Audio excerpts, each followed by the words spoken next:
Sabah xeyirli olsun değerli izleyicilerimiz, traderler, həmkarlar, eksatçılar. Bugün dekabrın 30'udur ve demek olar ki il tamamlanır, ay tamamlanır. Sabahdan yeni il gelir, yeni il münasibətilə hamımızı səmimi qəlbdən təbrik edirəm. Uğurlu, ruzlu, bərəkətli, sağlamlıq, can sağlığı ilə gəlsin. Bu yeni il sizin üçün, hamımız üçün düşərli olsun. Gəlin baxaq görək Qızıl nə etdi dünən. Yəni Qızıl demək olar ki, dünən bütün bazara, traderləri təşvişə saldı və dedi drop downla nə çox, nə az, təqribən $250 sürətlə enişlə nəticələndi və təbii ki, traderlərin 99%-i bundan istifadə edə bilmədi. Nə üçün? Çünki heç kim bu enişi, sürətli enişi gözləmirdi.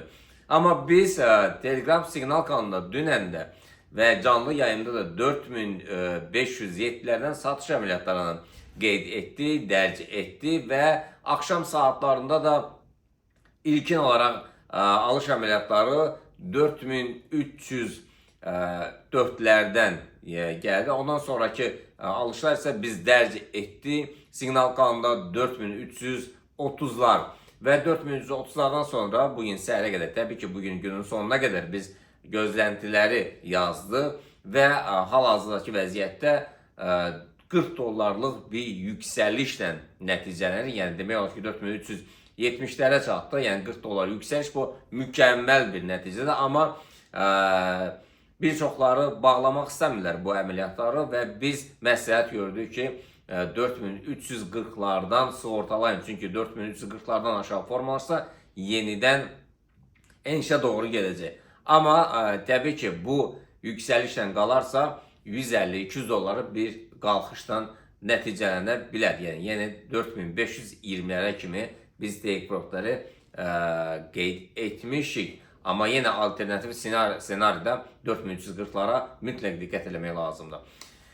Gəlin keçək biz Bitcoin-ə. Bitcoin dünən səhər saatlarına qədər, səhər saatlarında yəni $3000 qalxmasına baxmayaraq günün ikinci yarısından sonra $3500. İndi biz dünən bu haqda söhbət açdıq. Yəni satış əməliyyatları günün ikinci yarısından sonra gəlməsi haqqında məlumat verdi və eləcə də oldu. Nə qədər qalxmışsa ondan biraz da çox düşdü. Və bugün alış əməliyyatları 87-600'lərdən 88-800'lərə kimi yüksəlməsi gözlənilir.